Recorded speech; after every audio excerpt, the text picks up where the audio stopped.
Yes, yes, yes. Eat to live. Health is wealth. Okay, so take care of yourself. I hope everybody's doing great. Time for a little motivation. Make sure you hit that like button, share, and subscribe.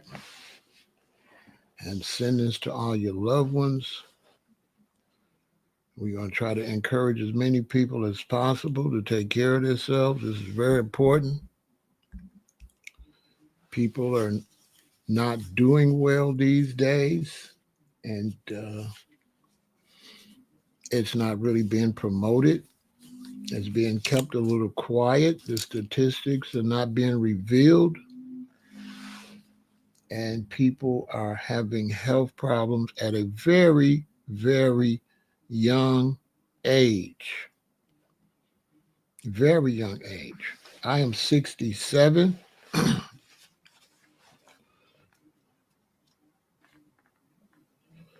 In 8 months, I'll be 68. And I was born in 1958. So, growing up in the 60s and the 70s, people basically were healthier. I remember going to Alabama during the 60s and the 70s, and people lived a lot longer, were in much better shape. Lately, I've just been seeing a lot of people that are having serious, serious health issues in their 30s, 40s.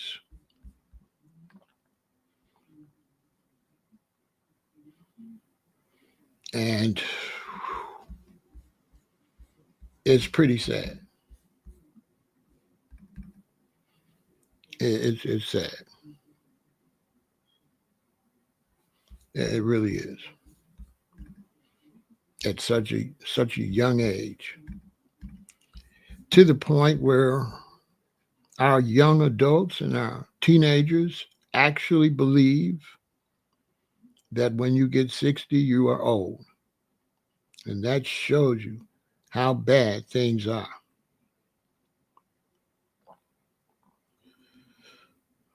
Things are pretty bad when you think 60 is old.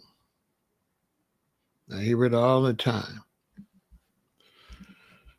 And people believe 60 is old. But when you really look at the situation,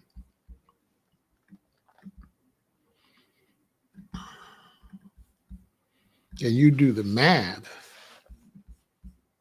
and you realize that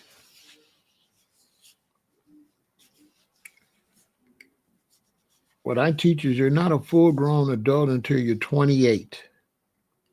So you got every 7 years, you're a whole new person. So 7, 14, 21. 21, you become a young adult. 28, you become full grown. So you're not, to me, you're not full grown until you're 28 because when you go out of being a teenager and you turn 21, you're a practicing adult. So when I'm 18, 19, 21, 22, I am practicing being an adult. I'm coming from being a minor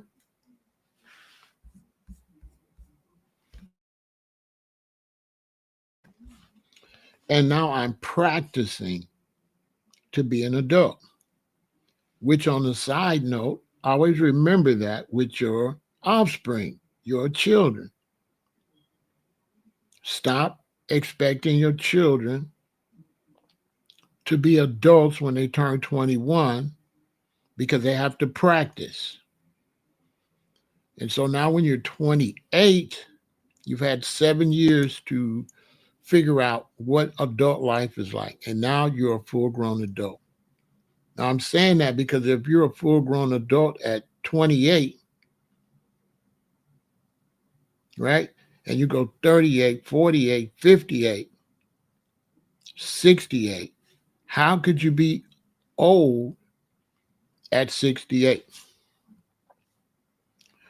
And the reason that we are beginning to teach that you're old in your late 50s and 60s is because we're getting sick earlier, and we also have excluded and eliminated the term and the concept of middle age.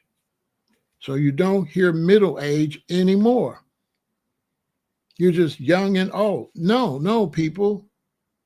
You're young, you're middle age, and then you're old. Right? So people say, well, which one are you? I am middle age, about to be old. I will not be old until I get 70. Okay? 70 is old. And then you're trying to live from 70 to 100. That's 30 years. You can't be old from 50 to 100. You can't be old for 50 years. Okay? When you take 100 and you split it by 3, you're going to get 33. So you're going to get 33, 33 to 66, 66 to 100. Okay? But the reason I don't count 66 to 100 as old is because you don't really get involved in life, and you kind of like a little bitty baby, which is like less than young, an infant. I mean, I don't consider them young like that, right? Because you're just born. So in terms of life, I like to count from a younger age, and I like to determine from old backwards. And so, just in terms of life, I don't consider you old. You're not middle age until you're 40. So this is why I teach. 40, around 40, you're middle age. 40 to 70, middle age. Then the rest is old age. And then under 40 is young. You have, I mean, there's no way that you're old when you get 50. That's too early to be old. Think about it. I'm 67. 50 was 17 years ago. I couldn't have been old since 50. 50 is basically middle age. And if you exercise, you're not overweight, you're taking care of yourself, at 50, you feel great. I mean, you feel excellent. I mean, at 40 something, I was going to the park and beating my stepson and my son in basketball. And they was in high school. They was juniors and seniors. And I was doing them dirty. And I didn't feel myself aging, because you can feel yourself aging. I didn't really feel myself aging until about somewhere in the 60s. But it really didn't feel like old yet. But you can tell it's middle age. You're working towards the end of middle age. And so I think considering yourself old too early is speeding up your mental concept of death.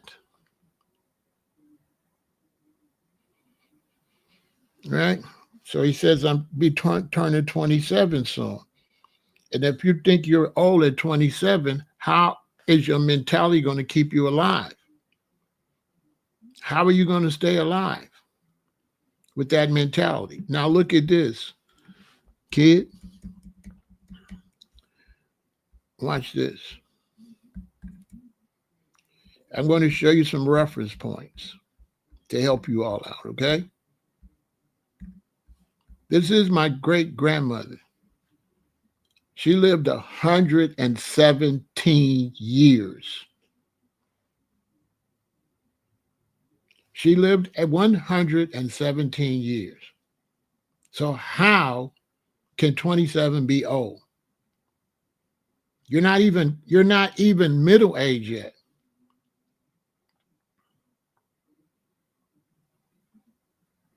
Because you're trying to compare yourself to a child. Why would you compare yourself to a child, kid?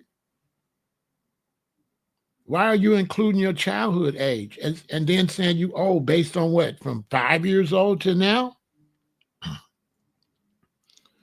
How could you be old? You started counting at 5? How can 27 years be old? If I'm 67 and I say I'm not going to be old for 3 years, how are you old? And you 27. That's 40 years ago for me. So think about it, kid. So 40 years ago, I was getting old. How was I getting old 40 years ago?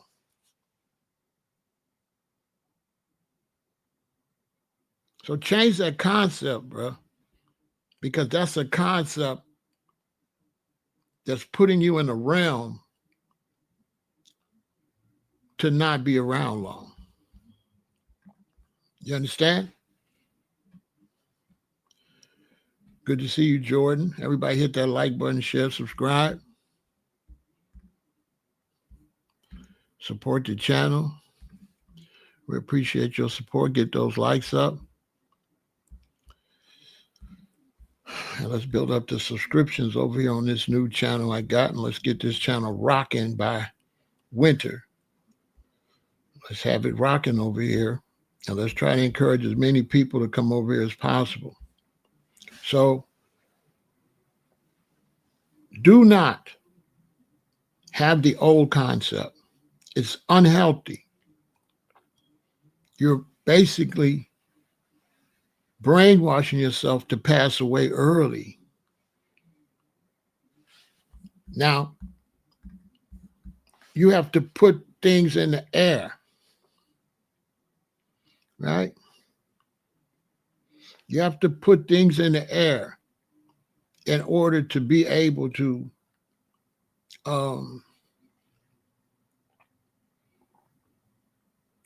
you have to think positive. So if you want to be productive and make money, you have to think that, oh, let me get this going. I'm going to stack my money. Man, I'm going to work hard. I'm going to get a raise at my job. They say you can't go to work and say, oh, I'm never going to get a raise. Oh, I'm almost done. No, you have to think positive. And then when you think positive, that's going to make you move positive. So you have to be thinking in terms of staying alive. I'm going to stay alive. I'm out here. I'm trying to stay alive. I'm trying to stay alive. I live in Chicago where we have a lot of gang violence. And I wish I could get the youth, the brothers in the gangs and stuff, to think I'm trying to stay alive. If they were trying to stay alive, would they be out there gang banging? No. Would they be driving a car 100 miles an hour? No. Would they be drinking alcohol all the time? No. Would they be taking prescription medications for fun and recreations? No. If they had the concept, I'm trying to stay alive. And you can't have the concept that I'm trying to stay alive and I'm old and I'm going to pass away early, because that's basically what you're saying.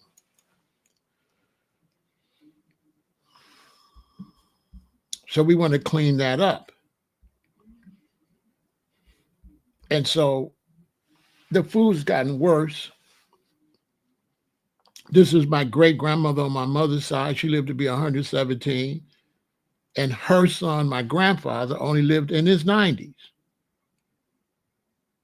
And then my mother only lived into her 70s. So you can see everything declining. But my mother, she passed away from cancer of the uterus. But we live in a more toxic society. They're putting more chemicals in our food. They're putting plastic. They say that the average American got a plastic spoon amount of plastic in their brain. That you have enough plastic in your brain to make a plastic spoon. So when you start thinking on terms of, I'm trying to stay alive, then you start investigating what you need to do to stay alive. So you have to work to get good grades in grade school, high school, college. You have to work to make it on the basketball team. You have to work to make it on the football team. You have to work to raise a family and make a marriage survive. And you have to work to stay alive. It used to be a time we didn't have to work to stay alive because we lived in nature and we was gatherers. We weren't hunters. And we gathered berries and fruit, and that's how we lived. And over time, as we built this Babylon system and highways and roads and pollution and planes, now we're fighting against pollution. We're fighting against polluted water, polluted food, polluted air, polluted products. So we have to fight to stay alive. Don't give up. And your generation could start making the amount of time we live, y'all can make it go back up. But you got to lose weight. You got to exercise. You got to consume lots of fruits and vegetables so you can reverse. We don't want it to keep going down like that. I don't want my children to pass away at 50 and I'm 67. And I look up and my son, my son have a stroke in 52, 55, my daughter. No, I don't want that. So me, myself, I'm trying to reverse it. My father lived into his 80s. I'm trying to outdo that. I'm not trying to add to the decrease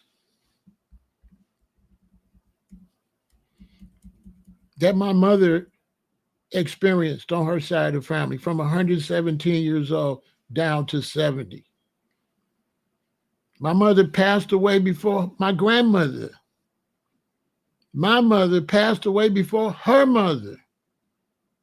That's not cool. And it was really sad because my grandmother was in a place, a caretaker place where my mother brought her from Detroit and brought her down here where my mother could keep her eye on her. And my mother passed away. And I went to see my grandmother, and my grandmother was really old. And she said, "How Bessie doing?" I couldn't tell her that my mother passed away. It would have killed her. I had to lie. I said, "She doing good, Granny." You know what I'm saying? I had to say that. My grandmother was really old, and she was in a place that was taking care of her, and she loved nothing more than my mama. She had 2 children. She had 3. The boy, he got hit by a car and killed or unalived. And so my mother, was her heart. Her being a woman and my mother being a girl. My mother was the oldest. And my mother always picked her up every year, and she was there when we was babies to help my mother teach her how to raise children. So my grandmother says, "How's Bessie doing?" That hit me in the chest. My grandmother's in this bed and she's getting elder, and I said, "Granny, she's doing great." I couldn't tell her.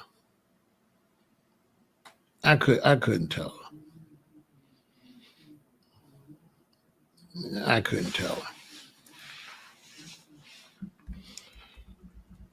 And so one of the big problems we got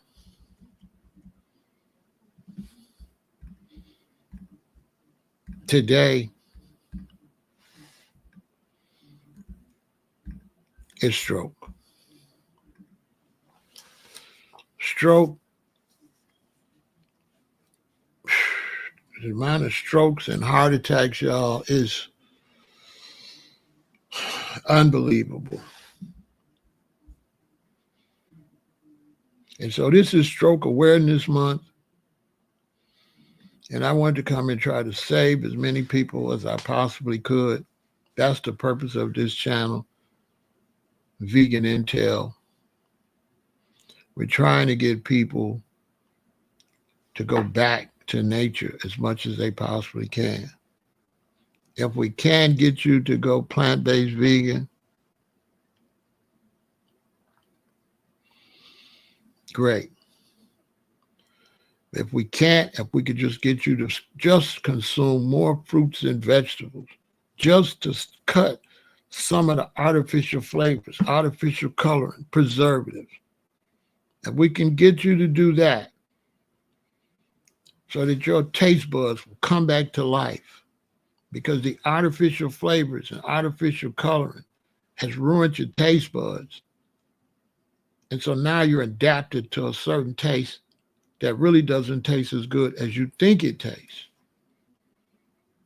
Because you was raised as a baby. And time again, you see young children, 3 years old, 4 years old, and now they outside and their mama start taking them to McDonald's for the first time. And they get their baby a little Coca-Cola, they get them a burger and some fries. And the baby will not eat the burger. When you look back there, all the baby's eating is the fries and drinking the drink. And mommy have to say, eat your burger, eat your burger, eat your burger.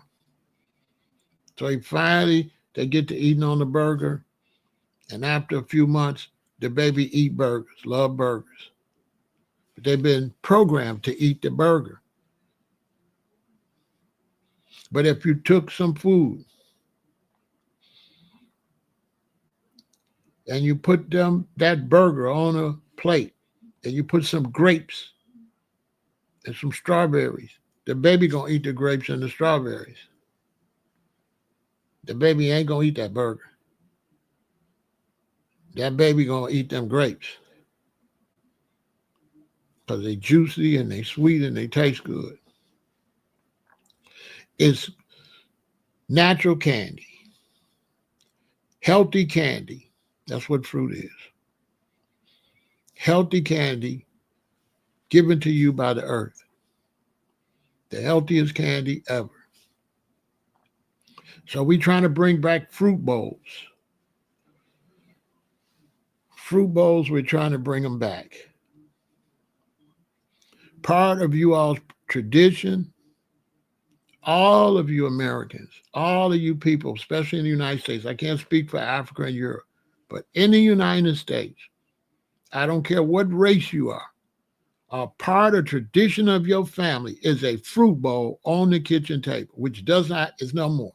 And on these fruit bowls, the bottom of the fruit bowl was full with nuts, walnuts, pecans in the shell, walnuts, pecans, Brazilian nuts that stayed a long time. And then your family, when they go shopping, they would put the fruit in the bowl. Tangerines, oranges, apples, pears, nectarines, peaches, bananas. And the children would, you would eat that fruit like you was crazy. You just keep coming back, get another plum. At about 7 years old, you're going to run through 2 to 3 plums before you know it. You're going to get a plum, you're going to eat it, and you're going to run down there and get another one. So after about, and it was me and my sister, 2 children. So after about, when that fruit bowl got all that fruit, after about 3 days, that fruit gone. And then it'd be the nuts in there and the nutcracker. We're going to bring that back. We're going to bring back fruit bowls on the table in the kitchen. And we're going to bring back seeded fruit. We're going to bring back grapes with seeds in them. Because the seeded grapes do not taste as good. The grapes with no seeds do not taste as good as the grapes with seeds. And so stroke is rampant. And some of the factors is a lack of regular exercise, unhealthy eating, high blood pressure, type 2 diabetes, and high cholesterol. Now, if you notice something, it's really only two things: lack of exercise and unhealthy eating. Because the high blood pressure comes from the lack of exercise and unhealthy eating. The type 2 diabetes comes from lack of exercise and unhealthy eating. That high cholesterol comes from a lack of exercise and unhealthy eating. So those last three really shouldn't be on there. Because if you do the first two, you ain't going to have the last three. So these are not really 5 different things. Y'all peep that? This is not accurate because the last 3 are a result of the first 2. Without unhealthy eating and lack of exercise, you ain't going to have no high blood pressure. You're not going to have type 2 diabetes. You're not going to have high cholesterol. Fruit don't give you high cholesterol. High cholesterol coming from eating all this butter and cheese and eggs. All the stuff that's gooey and not natural.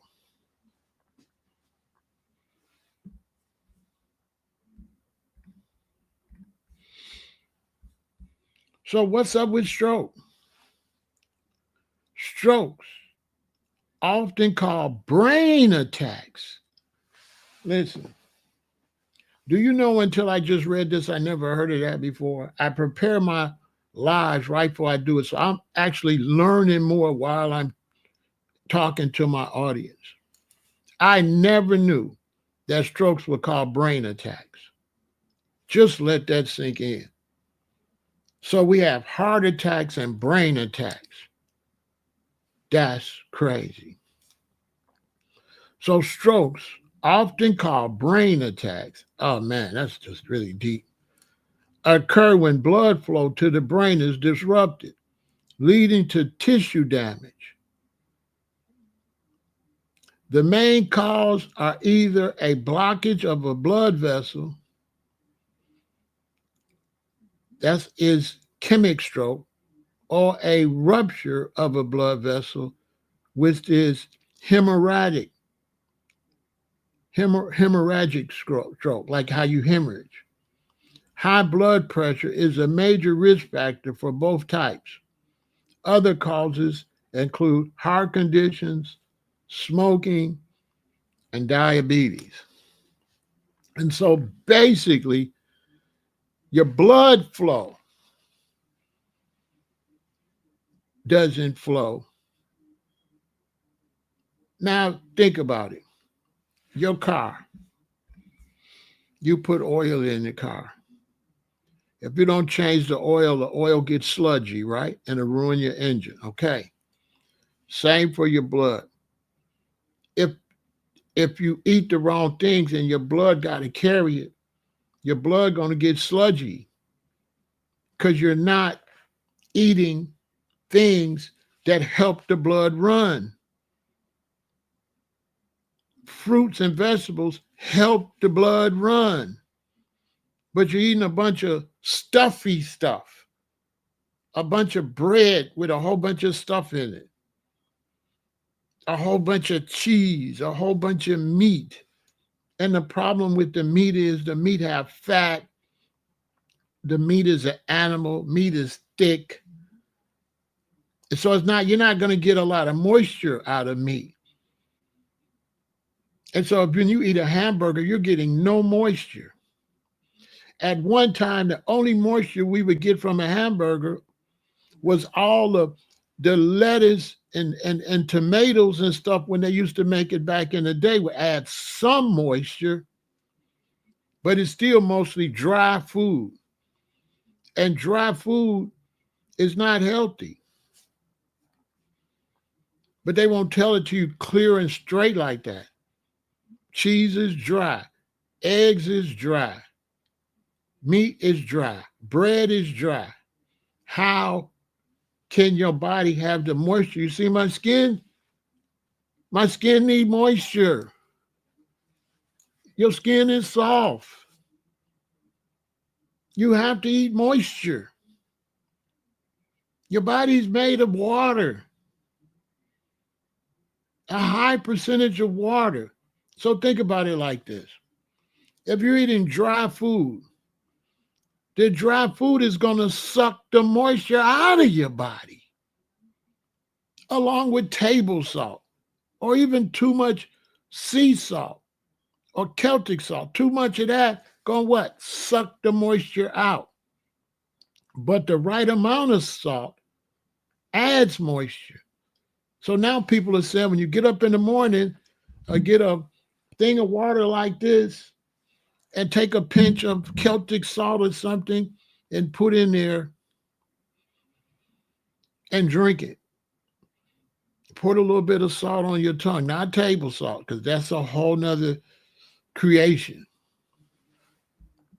Put that on your tongue and then drink some water, and that salt will help your body absorb moisture.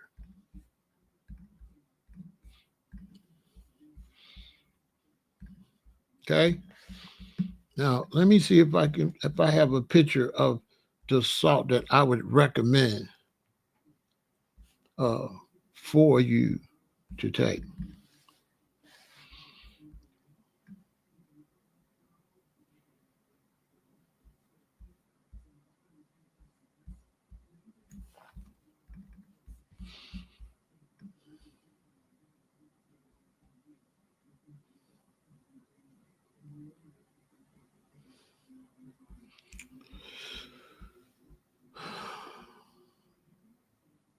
Give me a minute.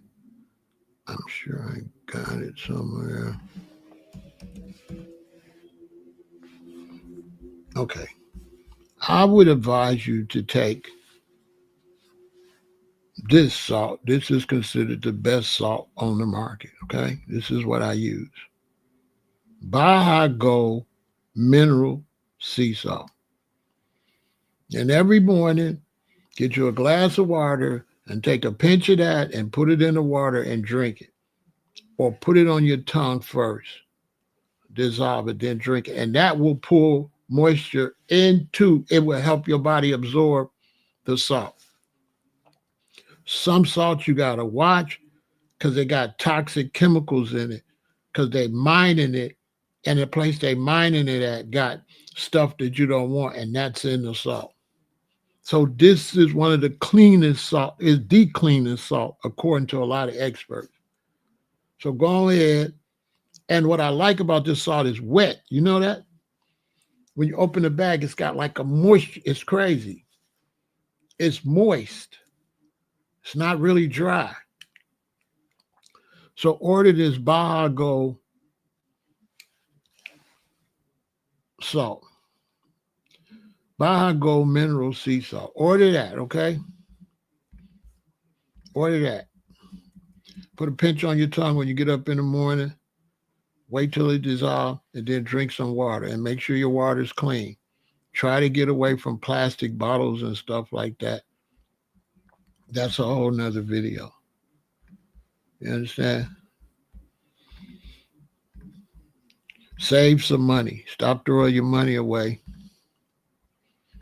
and save some money and go ahead and get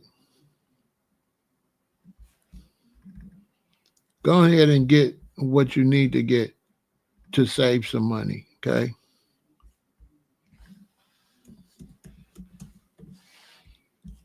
Go and get what you need to get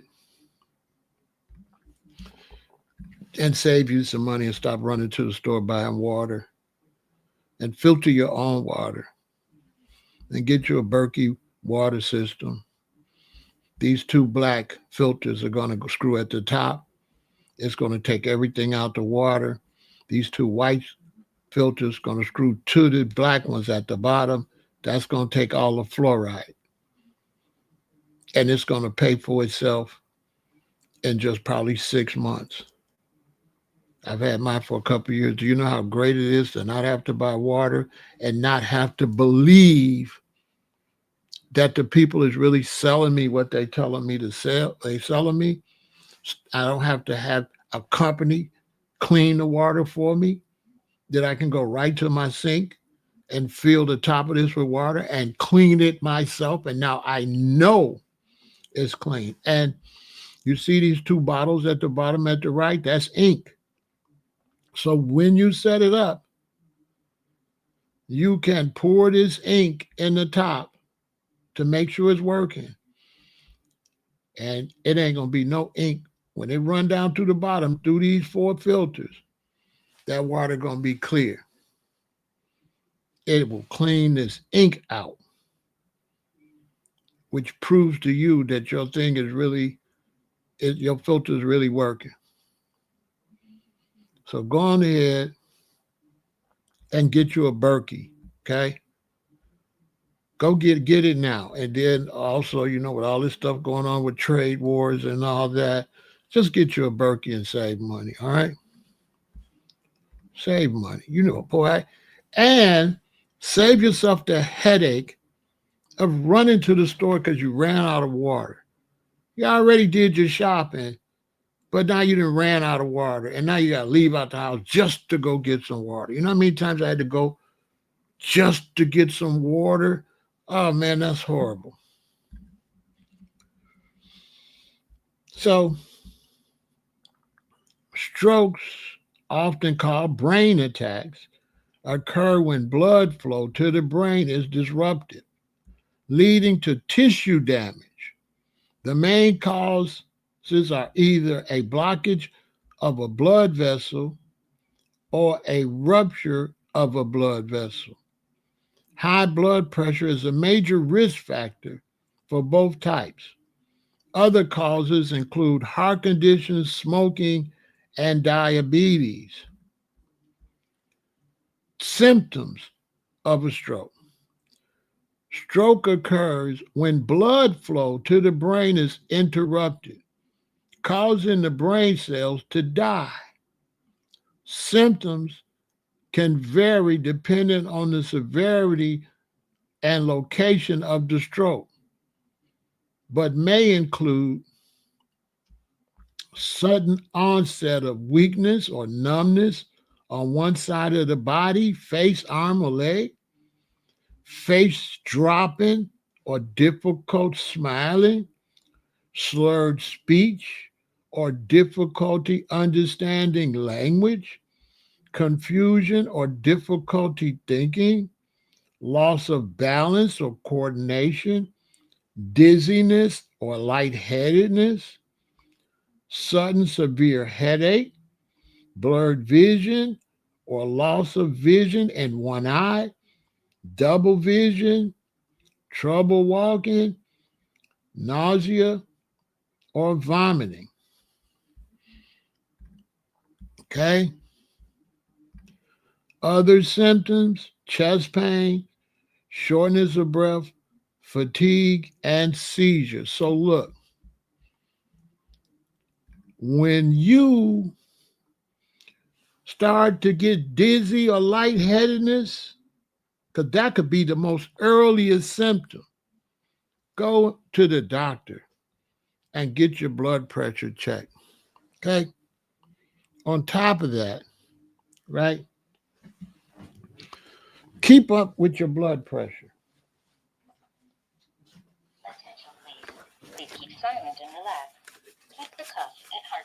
Go and get yourself a blood pressure machine. Get your blood pressure machine. They don't cost nothing. And take your blood pressure.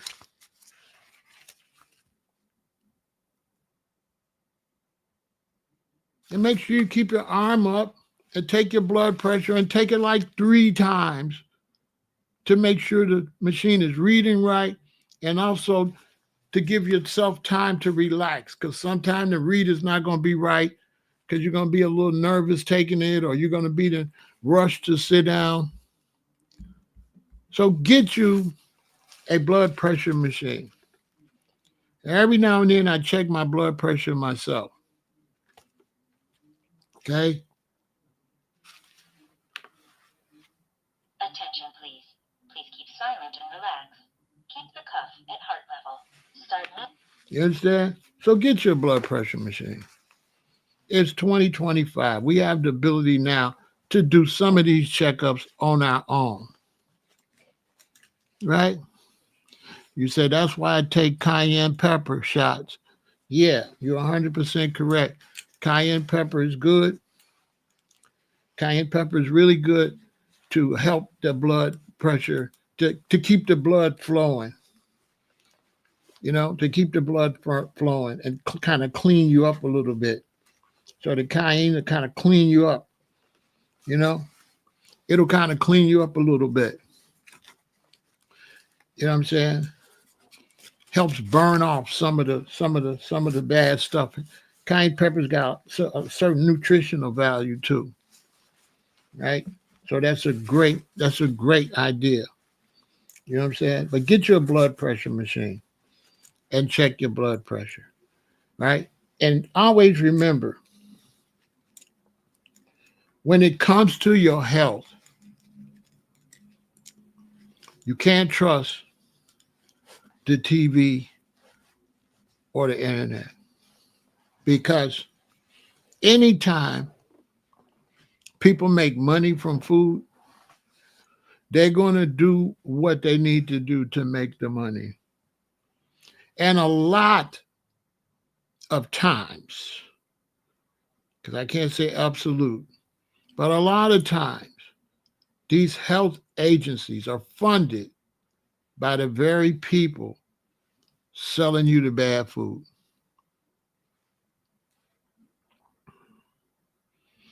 And so this is why the plant-based, whole food, plant-based vegan movement, we had to start having our own health fairs, where you go to a health seminars and health fairs. You know why?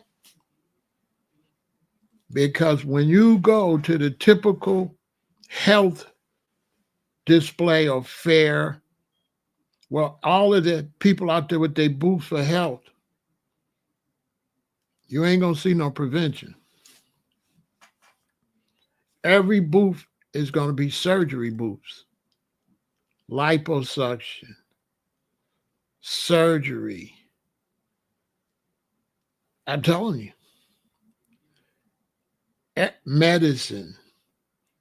Nothing is going to be prevention. Everything is going to be to help you out after you're already sick. I'm telling you. They specialize in helping you out after the fact of the matter, and they make a lot of money from that. So a lot of the medical industry will lose money if you take care of yourself. We live especially in America, we live in a country where sickness is big money. It's $1 trillion industry.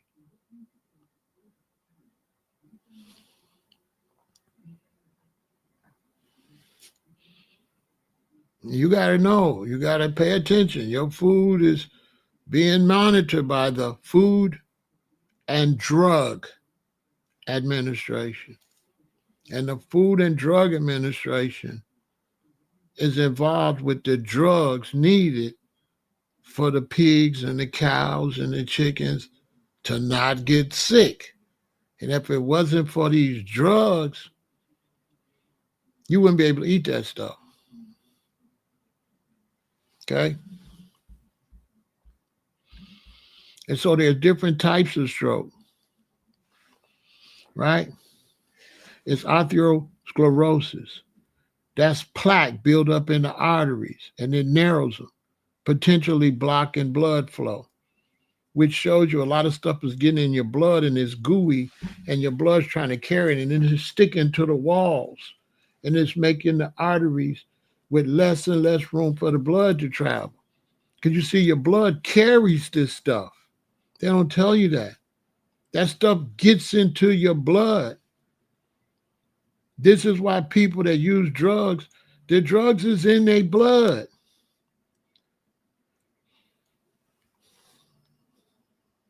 Okay? Blood clots.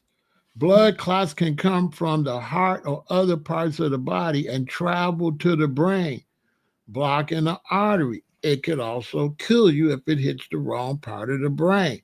Why do you got blood clots? Because you're eating things that are clotting the blood. You're not eating raspberries. You're not eating strawberries. You're not eating beets. You're not putting cayenne pepper on your food.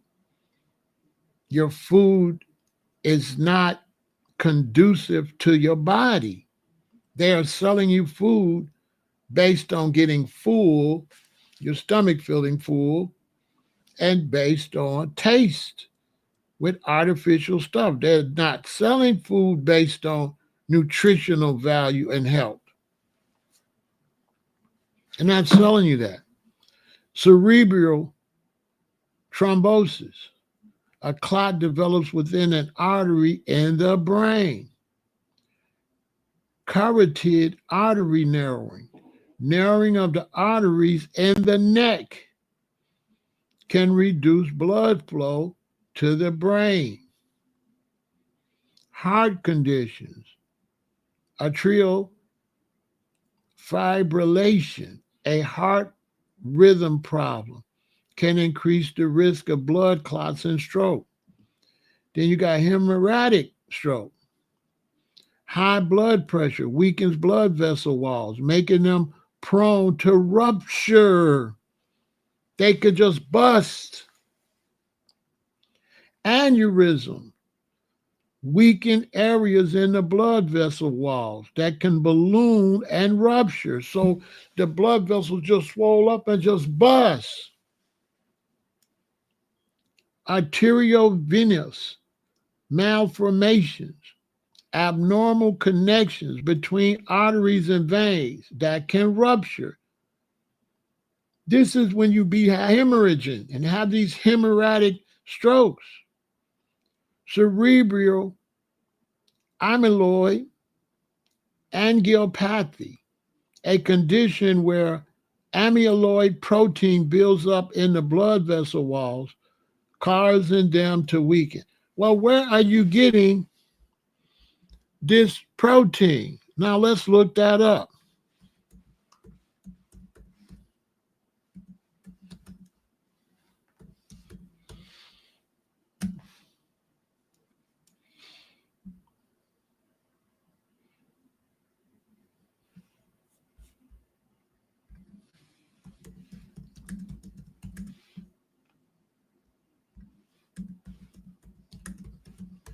All right.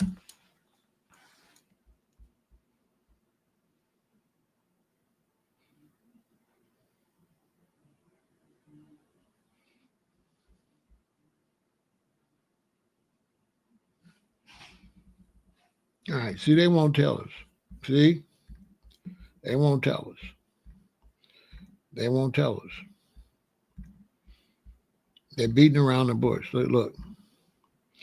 Amyloid protein, which forms the deposits and characteristic of amyloidosis, arises from a variety of sources, primarily due to misfolded protein. What sources? It won't tell you the sources. It won't tell you the sources. All right, hold on. It won't tell us the sources. You see the games they play?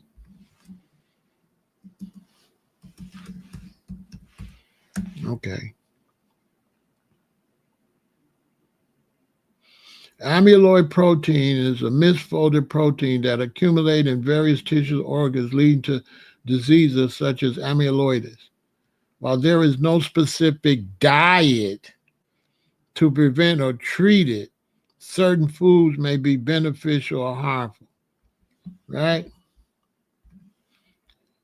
Foods that may reduce fruits and vegetables. So listen, you see how they play. You see how they play. You see it. You've seen it right there. They won't say.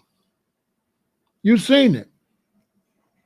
They said foods that prevent it, fruits and vegetables at the top. So if fruits and vegetables prevent it, what's the opposite of fruits and vegetables? Cheese and meat. But they won't say that because it will affect their bottom line and their money. So they plan with you. They will not come straight out and tell you where you get that particular protein from. And they know that if there's a particular type of protein, you get it from somewhere. And they will not come out and just say, this is where this protein, well, we ain't really sure where it comes from, but we know fruits and vegetables will prevent it. I'm telling you, you've seen it yourself now. You've seen it. If your body ain't got that naturally, how your body gets something that's unnatural to the body? You had to eat something or drink something to get something into your body. It didn't just come from outer space. Something you consumed.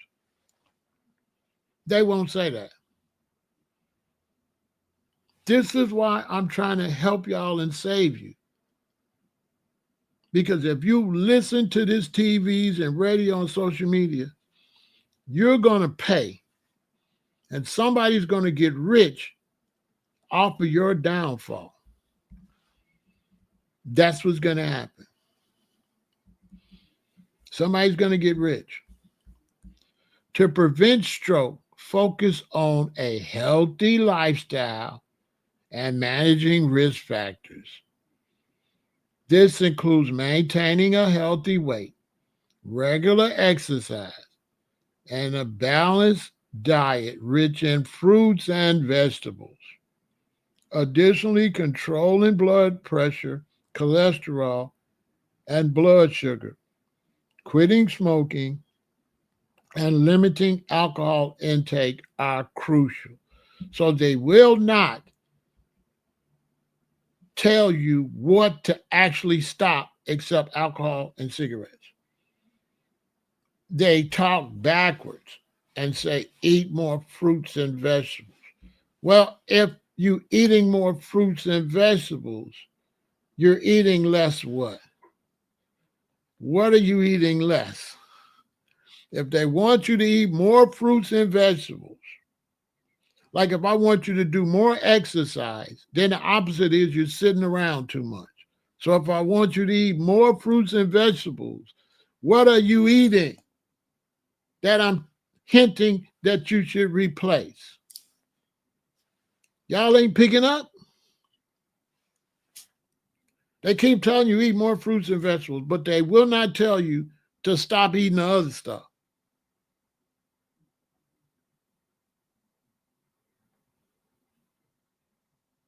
They'll tell you to stop drinking and smoking because they know you're addicted to that and you can't. But they will not tell you what you should stop eating. They're talking around the corner. Eat more fruits and vegetables because they can't tell you what to stop eating because it hurts certain industries.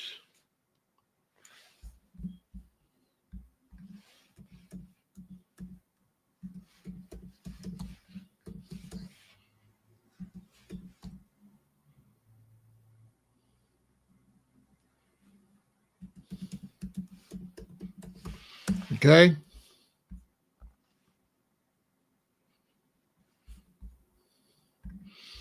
Look, let me show you what they won't tell you. What they really afraid of. What it say right there? The U.S. dairy industry is experiencing a decline in both the numbers of farms and milk consumption. This is due to a combination of factors, including economical pressures on farmers, changing consumer preferences, and competition from plant based milk alternatives.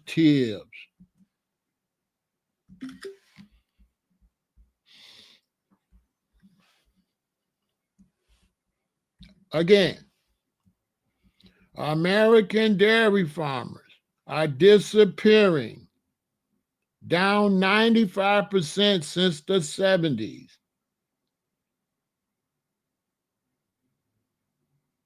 You know why?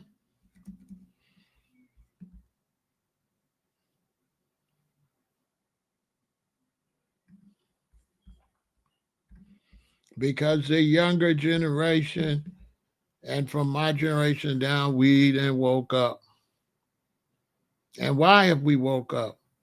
Because our parents and grandparents been passing away too early. Our uncles, our children, everybody's got allergies. Everybody's got asthma. Everybody is overweight. Everybody is passing away earlier and earlier and earlier. Colon cancer, rampant. Breast cancer, rampant. Prostate cancer, rampant. Stroke, everywhere. That's why.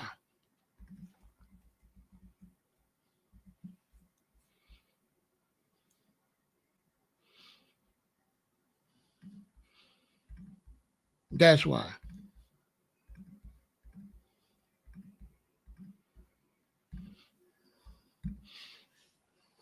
And they know it. But the money's tied up in it. And when the money's tied up in it, so this is what you got to do. You have to exercise. You have to eat healthy. Look what it say, control cholesterol. And look, it got a line through the burger, but it won't say stop eating it. It'll just say control cholesterol in a slick way. Manage diabetes. Talking around the corner. In other words, when you get your diabetes, manage it. They ain't telling you how not to get it. Quit smoking. Treat high blood pressure. Listen what they telling you. They telling you to treat high blood pressure. They're not telling you what to do to not get high blood pressure. And guess what treating high blood pressure means? Spending money with them on high blood pressure medicine and going to the doctor. Come spend some money with us and let us treat your high blood pressure. Let us manage your diabetes.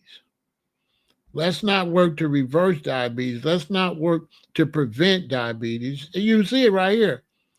Let's manage it. Let's just manage it. Get it, and then let's manage it. And we got the pills and we got the medicine we could sell you, and we got the doctor's appointments so you could come spend some money, and we will help you manage this here when you get it. When you get it, I can't believe, oh man, it's like being in a, I don't know what to call it. And you say, well, Pharaoh, why are they able to do this to the people? Because my concept is the food actually affects your mental ability to really think. You see, they have Americans, especially, they have you going to school and absorbing information like a robot. And so you think that you can think because you got this job doing numbers or you got this job at the hospital, but you can't think. You're a robot and they programmed this information into you and you're just going along with the program. That's not thinking. So getting these good grades, coming out of college and all that, that's programming. That's not thinking. Because when you go to school and you think, you don't agree with a lot of the answers on the test. Dr. Yosef Ben Hannon, who was one of the leading uh, uh, uh, historians and experts on Black history, he said that he actually used to have to go to colleges and answer the test with the wrong answer in order to pass. Because to pass, you got to give the answer that they want. But the answer they want is not necessarily the correct answer. And you have to answer according to the answer they want when you go to college and university. You can't answer the truth because they already got the answer that they want you to answer. And if you don't answer it like that, then you got it wrong. So they'll make a test up and some of the answers will be wrong, but you got to answer it wrong. So Dr. Ben said I had to answer the questions wrong in order to pass. So preventing stroke, keep your blood pressure low, lower your cholesterol, eat healthy foods, exercise regularly, treat sleep apnea, manage your diabetes, drink in moderation, stop smoking, reduce stress when possible, and maintain a healthy weight. And most of these come from changing the way you eat, but they won't say that. They won't. They double talking. They say eat healthy. If you eat healthy, you're already gonna maintain a healthy weight. If you eat healthy, you're already gonna reduce stress. If you eat healthy, you're already gonna be managing your diabetes. If you eat healthy, you won't have sleep apnea.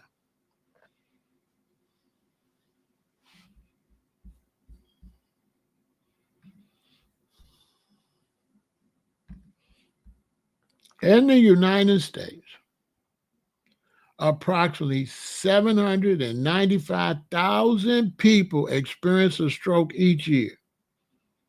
This includes both new and recurrent strokes, with about 610,000 being first-time strokes. Here's a more detailed breakdown. Total strokes, around 795,000 strokes occur annually. First strokes, approximately 610,000 of these are the first stroke for the individuals. So people are having multiple strokes because they're going right back and eating incorrectly. I used to go to a black doctor named Dr. Pedro. You know, you sit in the waiting room. I remember a lady coming out with her husband, two older people, and he told them, y'all got to stop eating all this and that. And they're like, well, where can we get? They was like, where can we get the stuff to eat instead of that? Because I likes my mayonnaise or something he was saying he liked. And the doctor was saying, well, you got to go find a more healthy one. And I could see on their face, especially man, that he wasn't finna go home and do that. He was going to go home and do the same thing he'd been doing. He not finna make no changes what Dr. Pedro was telling him. He gonna do the same thing. They was acting like what he was suggesting was not realistic. They didn't come there for him to tell them to go buy different food. They came for him to give some magical pill or some magical shot so they can just keep living the same life and just take their pills, basically. Basically.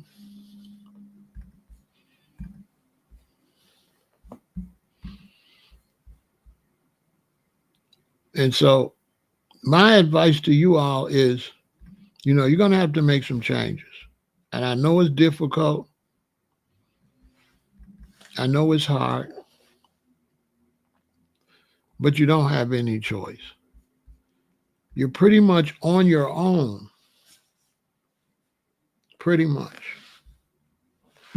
You're on your own, and without you changing, and then the system will keep feeding the same information to the next generation. You have to make the change to force them to make a change in order to be able to make some money. And this is what the plant-based, whole food, plant-based vegan movement has been doing for years. We have slowly been helping the system make some changes. And part of those changes is working out, exercising. Check it out. I'm 103 months old, and I'm still going strong, thank the Lord. I eat a lot of fruits, nuts and greens and vegetables, and drink a lot of water, and I exercise.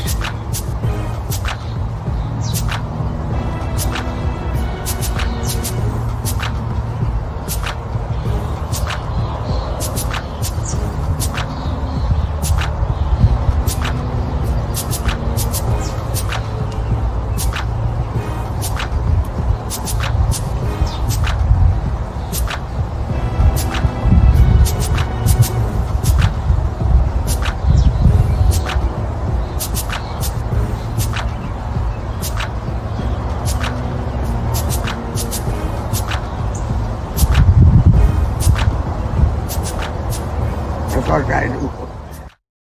Now look what FaceTime said. He said facts. My brother had a mild stroke last year at 56 years old. Lost a classmate this year. She had 2 strokes and was 46 years old. I bet that was a big wake-up call, wasn't it, Space Time? Sometimes that's how we get the wake-up calls. At my age, when I get around like my cousin, my best friend I grew up with that lived right down the block, we've been knowing each other since we was 4 years old, and he ended up being my younger cousin's brother through some stuff that happened with his father and my auntie. And so they be wanting to go out for the three of us to get together because I never messed with my best friend until he respected his brother, which is my cousin, which is like a brother to me, because my cousin grew up in the house because his mother was single, and so my mother kept him a lot. So he like my little brother. And my best friend is like my twin brother. Like we ain't identical twins, but we the same age. So we was like brothers. So I was like 2 brothers. But one brother is a friend of mine I've been knowing since I was 4. And the other brother is really my bloodline, my mother's sister, my aunt's son, that I basically raised him. So once he finally started recognizing his brother, we went out a couple of times to eat. And when we go out to eat, I'm talking to my friend I grew up with from 4 years old since 1962. I had to stop asking about people. Because when I asked him, how's so-and-so doing? He's like, oh, she been passed away. Oh, wow. I'm like, wait a little while and I'll be thinking about, so yeah, how's so-and-so doing? Oh, he been passed away. What? And then even him, when we got through eating one time and got up, he couldn't stand up. He my age. He couldn't hardly stand up. He couldn't hardly walk. One time his pants leg came up and he had these big old veins like something was wrong with his legs. It was horrible looking.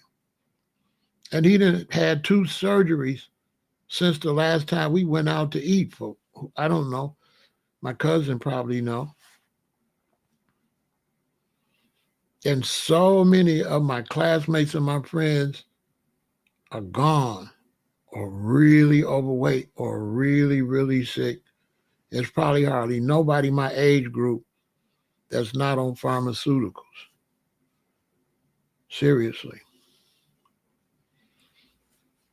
I kid you all not. So I'm really trying to help people. Some people think we out to convert people. We're not out to convert people. We really out to help you. And a plant-based lifestyle is something that Black Americans was doing 70% anyway. Your great-grandparents and grandparents and stuff, they used to eat a lot of fruit. When I would go visit my grandfather in Alabama, we only ate breakfast and supper or whatever. In the middle of the day, they would get a watermelon cut for the children. We ate watermelon for lunch. When I grew up, we ate so many peaches, so many plums, so many nectarines. We ate fruit like you wouldn't believe it. Not only fruit, the meals that Black Americans used to cook have changed. Black Americans didn't eat mac and cheese. That's fairly new. That's like from the 80s. In the 60s, Black Americans didn't eat mac and cheese. These is facts. Black Americans didn't eat mac and cheese. Black Americans ate a lot of corn on the cob, string beans, sweet potatoes, collard greens, mustard greens, cabbage, black-eyed peas. Black Americans ate a lot of that. And a lot of fruit, All the grapes had seeds in it. We ate the purple grapes. We ate the green grapes. A lot. Not a little, a lot. We ate a lot of fruit. Fruit was a constant purchase when your parents went to the store. Constant. Black Americans, you don't eat fruit like that anymore.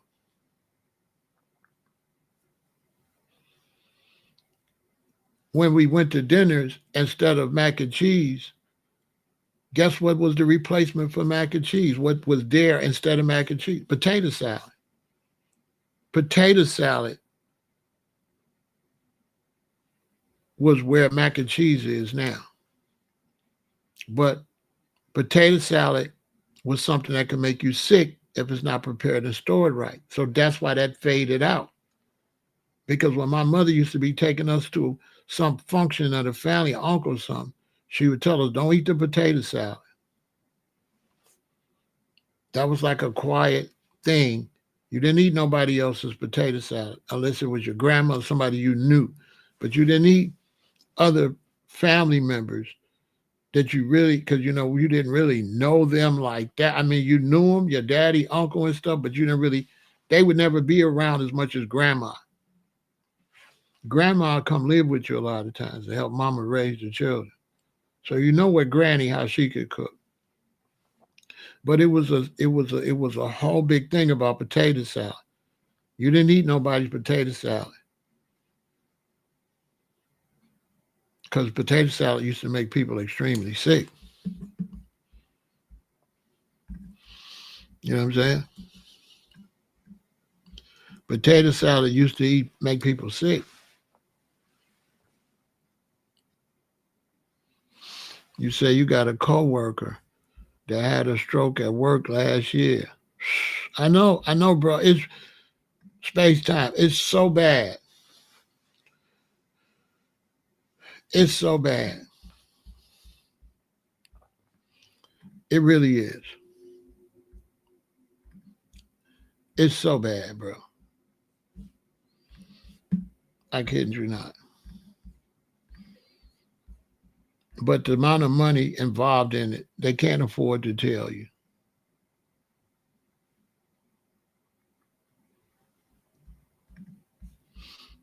You know what I'm saying?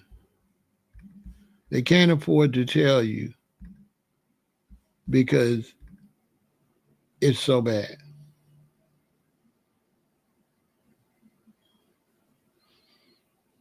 So they can't afford to tell you how bad it is because the amount of money they would lose if they did. So they can't tell you.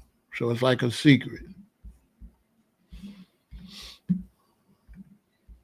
because the economy is mixed up in it. And, what are they going to do? They don't want to crash the economy. Healthy plant based eating associated with lower stroke risk.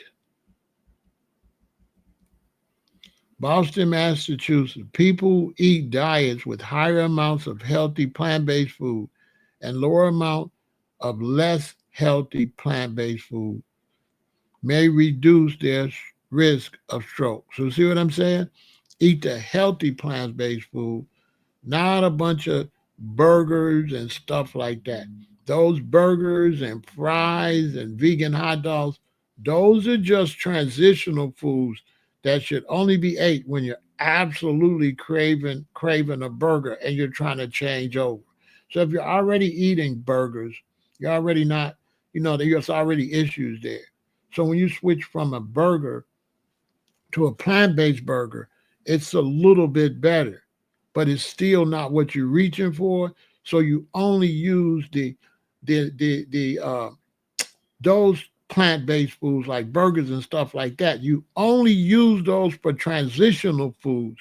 Their only benefit is to help you get off of a hot dog.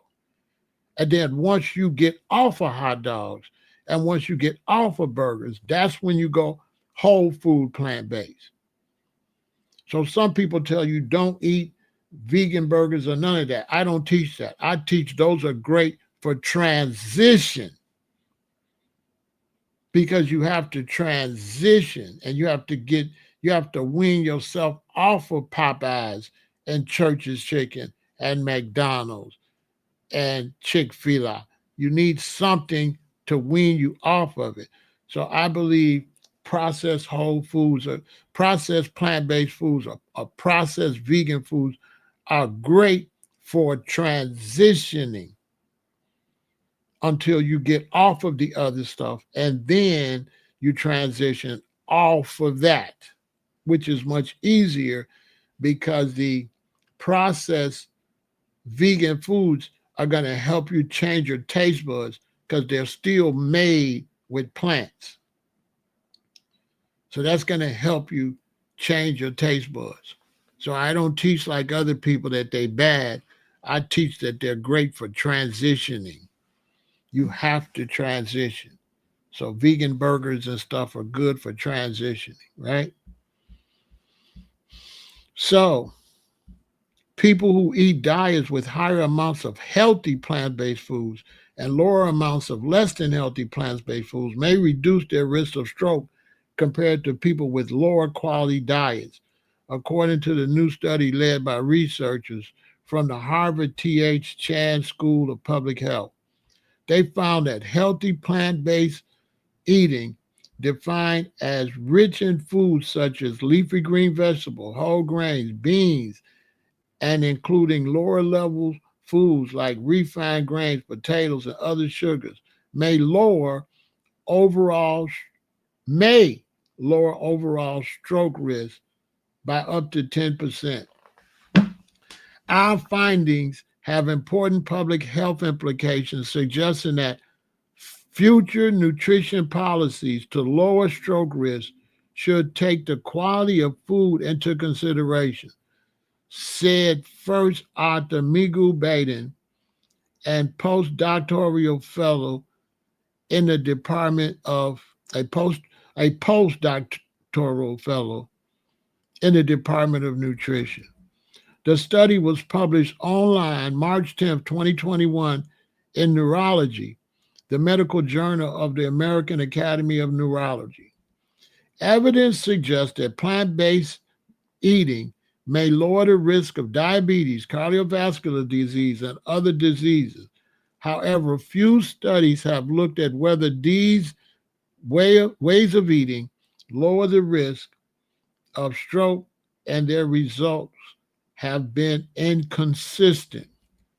In this study, researchers analyzed health data from 209,508 women and men in the Nurses Health Study, Nurses Health Study 2, and Health Professionals Follow Up Study, who did not have cardiovascular disease or cancer at the start of their participation. They were followed for more than 25 years and completed diet questionnaires every 2 or 4 years. Participants were scored on diet quality based on the healthiness of the plant based foods that they ate.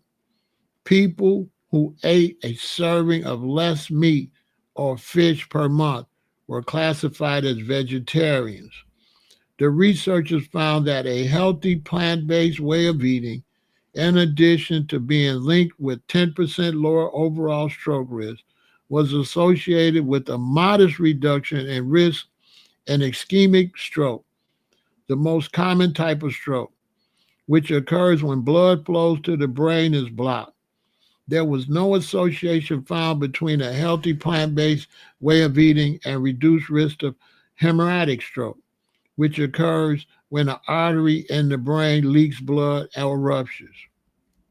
In a separate analysis, the researchers did not find any association between a vegetarian diet and lowered risk of stroke, although they noted that the number of study participants classified as vegetarians was small. The researchers suggested that this result, as well as inconsistent results in prior studies looking at plant based diets and stroke risk, may in part be explained by a high proportion of low quality plant based foods in participants' diet. Many individuals have been increasing the amount of plant based components in their diet, says Catherine Rexroth, Associate Professor of Medicine in Binghamton and Women's Hospital and co author of the paper. These results show the higher intake of healthy plant based food may help reduce long term stroke risk, and that is still important to pay attention to diet quality of plant based foods. Other Harvard Chan School co-authors of the study included Zilig Shan, Fagli Wang, Yaping Li, Joanne Mason, Eric Rim, Walter Willett, and Frank Yu.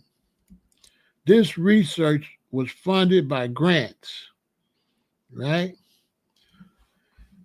Now, if you notice, I try not to say the word diet because I don't like die. So we don't diet, we live it. So I don't like the word diet, so I try to avoid it. Now let's talk about veganism versus vegetarianism. One reason that vegetarianism is not has problems is because with vegetarianism you can consume uh, dairy products. So, the difference between vegetarianism and veganism is with vegetarianism, all you do is you just don't eat meat. But you can eat eggs, you can drink milk, you can eat cheese. And one reason the vegetarian diet can still be harmful is because when you switch from eating a regular standard American diet and you go vegetarian, sometimes you try to make up for it by eating more pizza and more cheese products and more lasagna and stuff like that. So you end up eating a lot of food that can cause blockage, a lot of cholesterol. And sometimes you end up eating more of that than you was eating when you was eating meat, because you're trying to suffice for that lack of meat. So you eating, instead of having a piece of lasagna and some meat, a chicken and this, you eating like 3 servings of lasagna. You eat 3 servings of some type of cheese, some type of dairy food product. So you end up like heavy on the cholesterol and heavy on that type of food. So that's why going vegetarian can kind of, I don't think it's a good way to stop. Don't stop at that. When you get to vegetarian, then go to vegan, because you're going to be eating too much cheese. You're not going to be eating the same amount of cheese as a meat eater, because you got to make up for the fact you ain't got no steak, you ain't got no pork chop, you ain't got no ham, you ain't got no fish. You got to make up for that. So now you're going to be eating food that ain't really good for you like that, because the dairy product food's not really good for you. You're going to end up putting a lot of butter on your stuff. So now you got a sweet potato and you just drenching it in butter. So that's why they be saying the vegetarian diet, you know what I'm saying? And I only use diet for eating plants that I don't feel make you live. So to me, a vegetarian is diet. Meat eating is a diet, the standard American diet.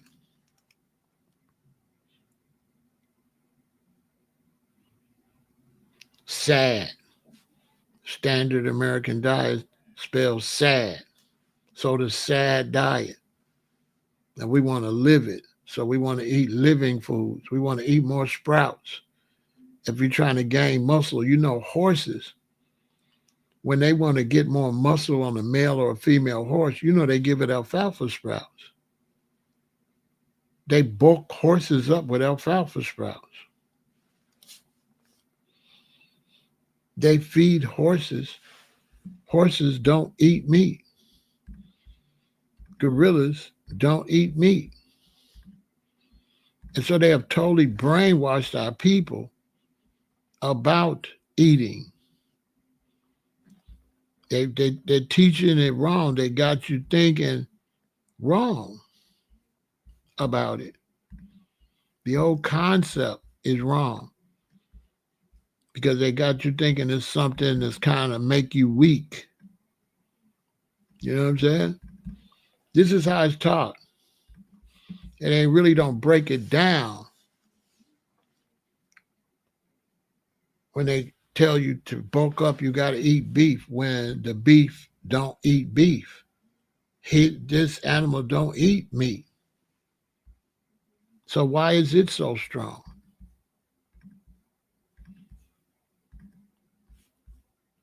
They don't eat meat. So the idea I got to eat them to get protein when they didn't have to eat themselves to get protein is absolutely ridiculous. This is, you know, of course, they got to do what they got to do to sell their products. So I can't hate on them. But the biggest, strongest animals are plant-based. And they don't want to teach you that. They want you to think that you're plant-based, you're going to be all weak. How? How? How does plant-based equal weak when the strongest animals are plant-based? And these are facts.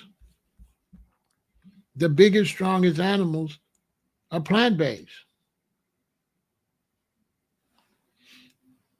Lions run from from elephants.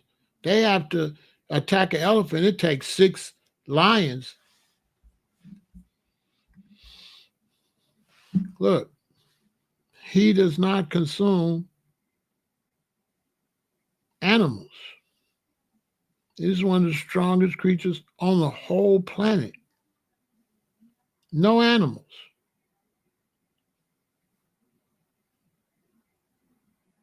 None.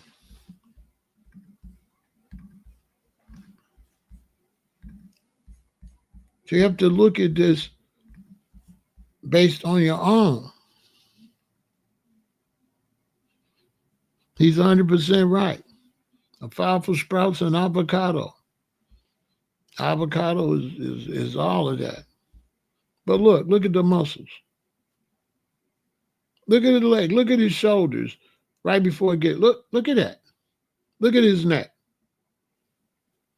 Do you know how strong this animal is?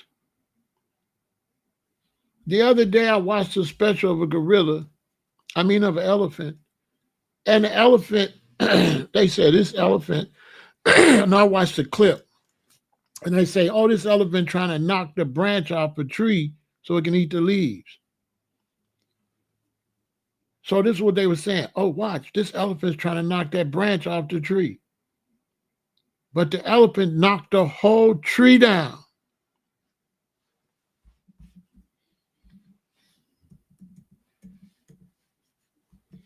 The elephant knocked the whole tree down.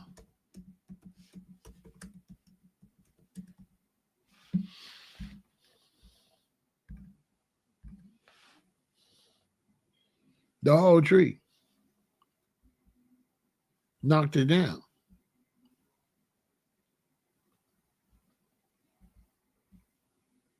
So we could get the leaves off of it. They do it all the time. They push the whole tree on the ground.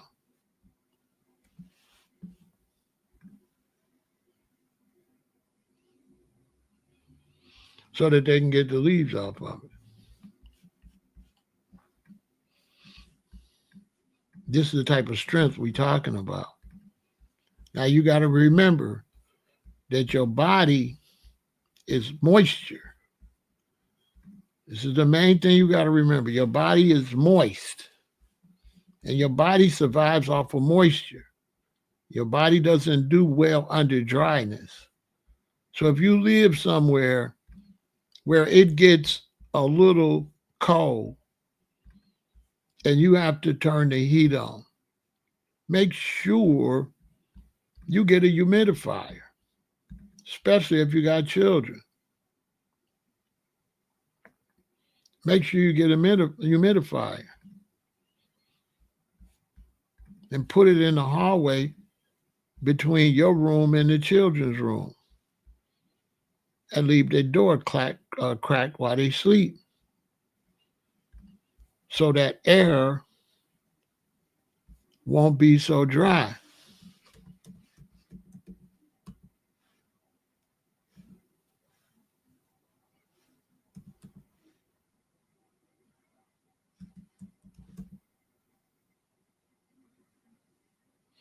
Right?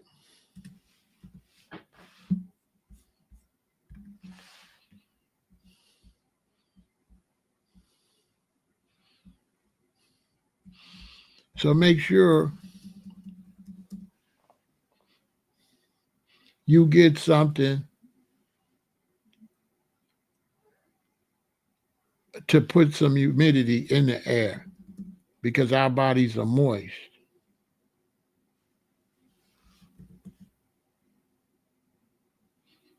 Okay? Our bodies are moist.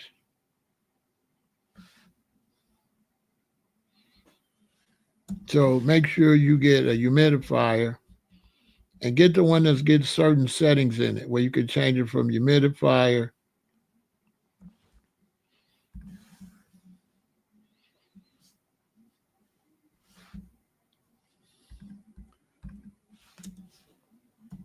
and have different settings where you could have a humidifier and vaporizer and all that all in one.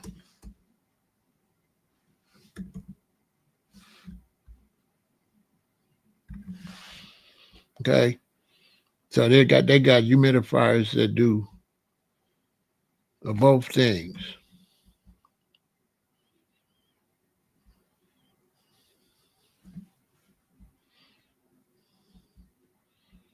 So make sure you get a humidifier that can do both things. And you can just change the switch and go from humidifier to vaporizer or whichever one you get.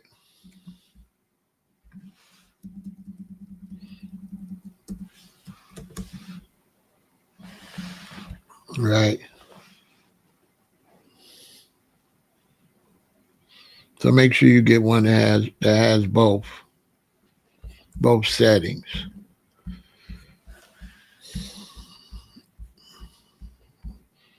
That's very important because you have to keep the body moist.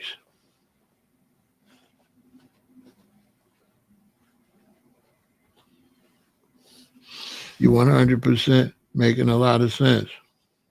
You understand? So let's take a break and then we're going to finish this conversation. But you got to take care of yourself.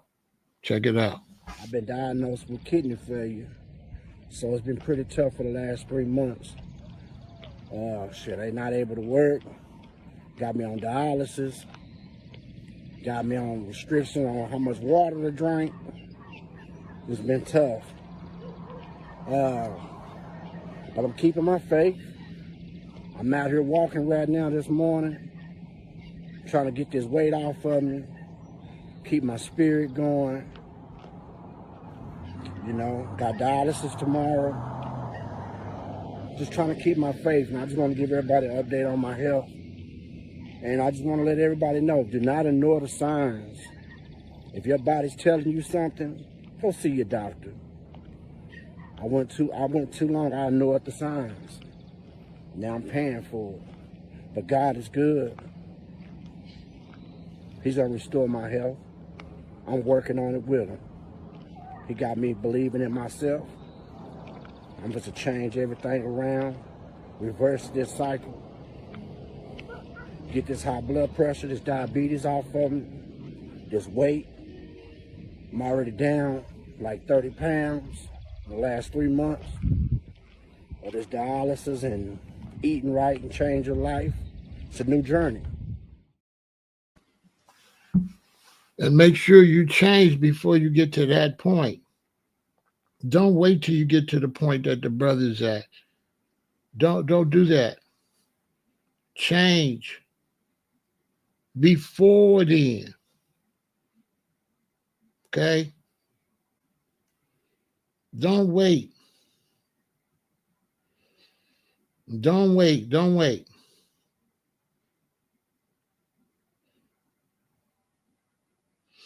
Change before then. Because if you wait,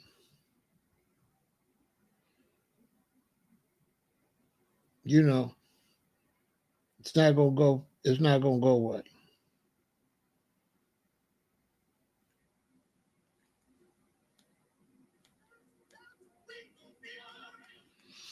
Okay?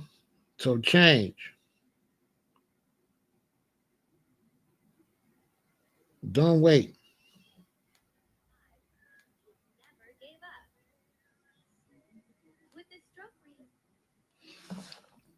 Don't wait.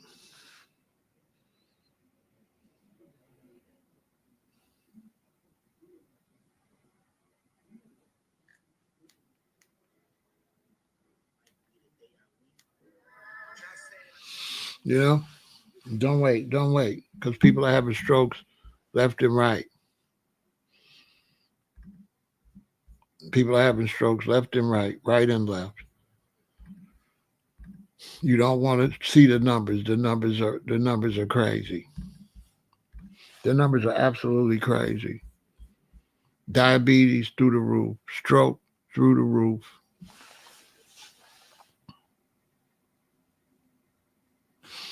See? Even human-made machinery need moisture and lubricant like oil. Some be eating bread and fried meat, hard for the body. 100% correct, Krilla. You know what I mean? You have to have moisture, moisturizer, moisture. Okay? And you want to raise your children and make sure that their taste buds are acclimated to eat fruits. Okay? You want to raise your children like that so it'd be natural from you. You don't want to be giving them all that candy and all that fake sweets. You want to give them real sweets. There's different types of sugars, and some sugars are bad, and some sugars are good for you.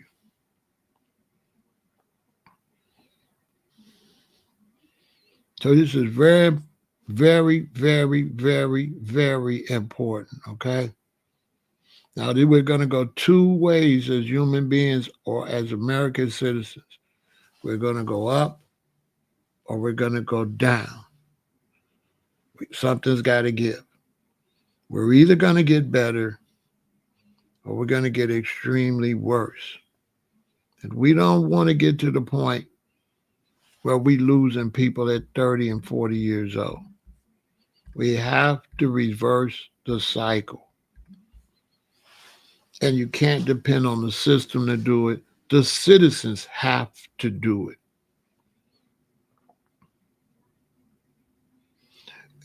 I can speak for Black Americans that a lot of Black Americans are taking sickness like it's a part of life. They trying to say God called you. And when it's your time to go, you going to go. And then you eat a bunch of stuff that make your time to go faster. And you trying to put that on God. You trying to tell me that some woman or some man that ate till they got 400 pounds, 380 pounds and passed away. You trying to tell me God called them. God told them to eat like that. And so some of these religion philosophies are the worst. They tell you when it's your time to go, you're going to go.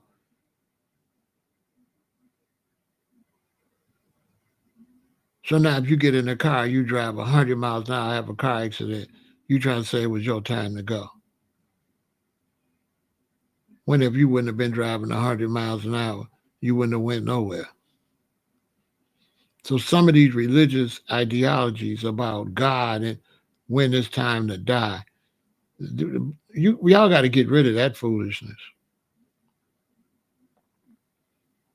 Because there ain't no God in the world that's going to say it's your time to die and have a robber shoot you and murder you. God ain't going. So you trying to tell me God participated in that? What kind of, come on. It's time now to put your life in your own hands and stop making excuses for making yourself sick like this.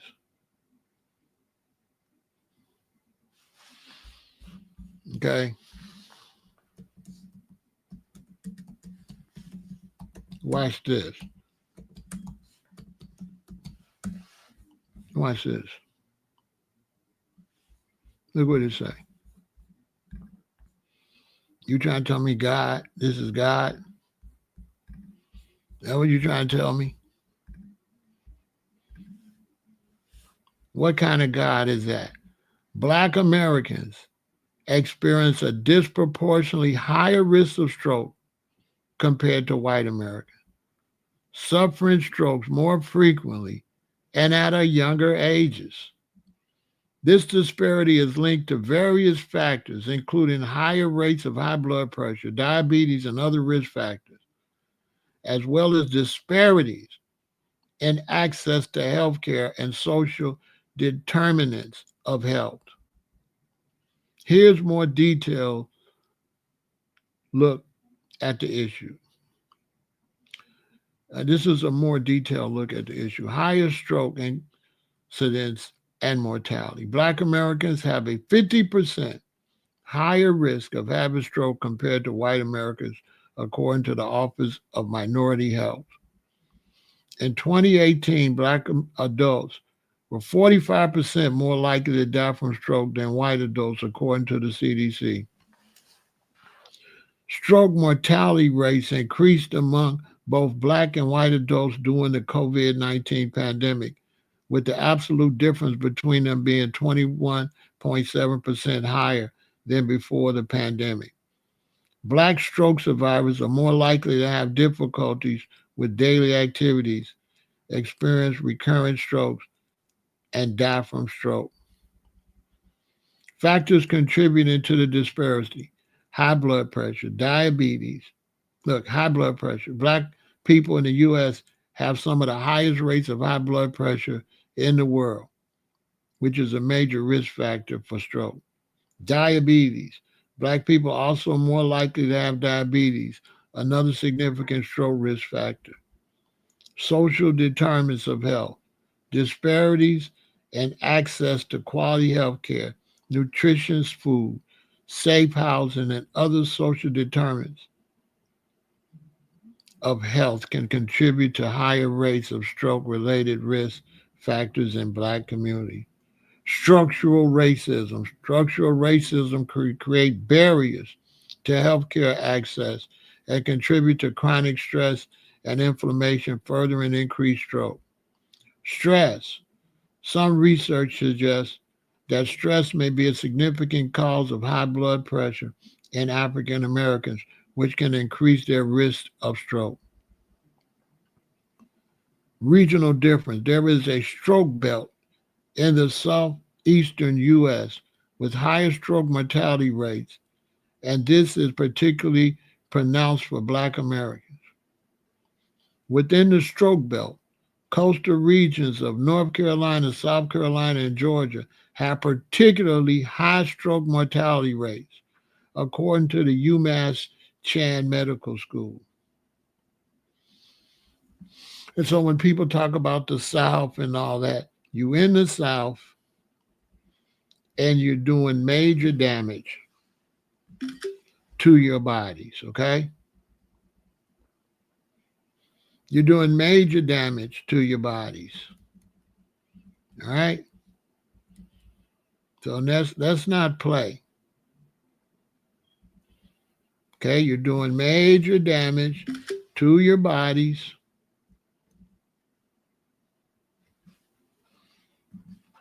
Because you're not eating correctly. All right? And so this month is based on stroke awareness. So I'm going to be talking about this more. That's why you hear me copying this so I can prepare this information for the next presentation. Because this is very serious, you all. And when I have to do these research for these health awareness months, you'll shake your head. Especially at Americans. Americans are sick as a dog. Americans are so sick. And the medical profession is making a lot of money off the sickness, but we losing money on the back end because the amount of money that Americans are spending for health care, the amount of Americans that can't go to work, the amount of Americans that, lose their jobs because they're sick, the amount of Americans that's losing their homes because they can't work and they're sick. It's not balancing out. So eat better. Make sure you subscribe to the channel. And make sure that you go to www.veganintel.com and get the easiest way to become a vegan. To everybody that ordered yours are in the mail. You should be getting them any day now. Okay? And that was a smart move for you to order. For those of you that ordered 5, some of you all ordered 10. Your family owe you a lot for ordering them and passing them out to the family. One person ordered 10, and they said they're going to give them to the high school and the 7th and 8th grade on through high school young people in their family to try to get them on the right page while they early, while they growing, while they young. Another person that ordered 5 said he's going to give them to his grandparents and his parents. Another person ordered some for their aunts and uncles to give them out, which is smart. You want to plant the seed. Now, even though if they don't listen, you want to plant the seed. And so when you talk to your relatives, your wife, your husband, and you let them know, eat more fruits and vegetables can help you with your health. When they do hit that wall and have a health problem, that's already in there before they go to the doctor. And so now when they're a little down and out and they're a little depressed because they're sick with something, they're going to think, I got to eat better. So when you tell people this vital information, it doesn't matter if they grab it right away, but you're planting something in their subconscious. So when they do have something, and you're like a rock in their life, a stability for them to have something to lean back on. And they're able to say, you know what? My wife keep telling me, or you know what? My daughter keep telling me, or you know what? My grandchild keep telling me. My niece, my nephew keep telling me. I'm going to try with that. I'm going to try that.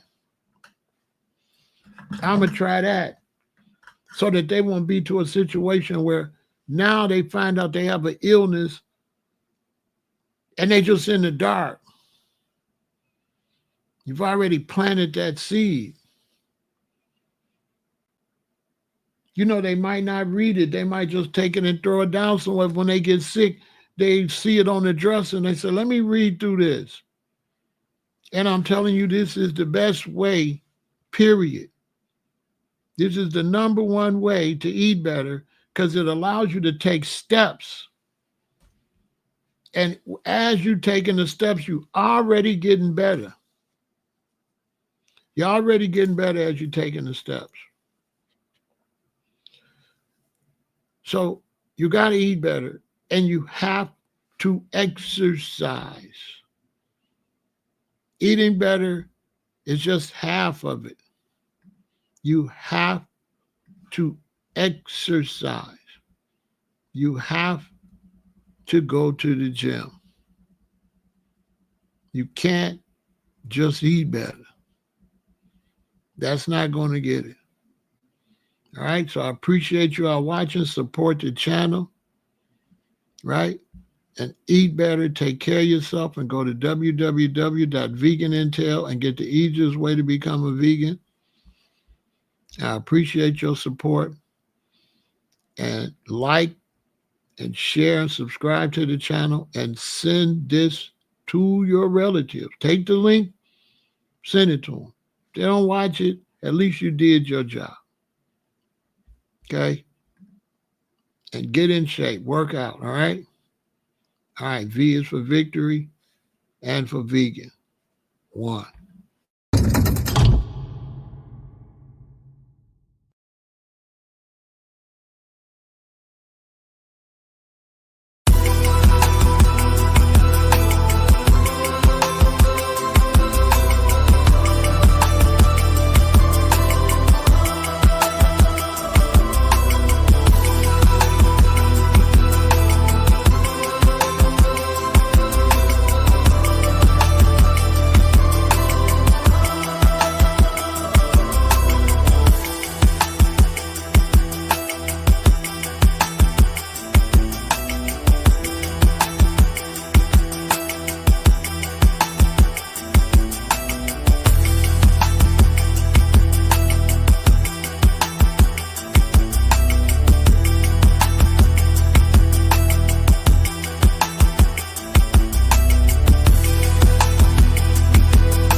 health, and longevity.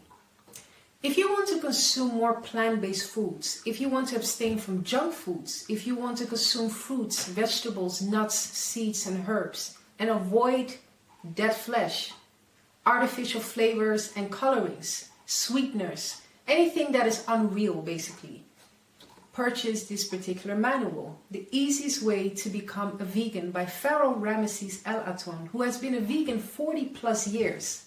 He will take you step by step on how to abstain from the junk foods, how to abstain from the dead flesh, the chicken, the turkey, the pork, beef, and all sorts of animal products.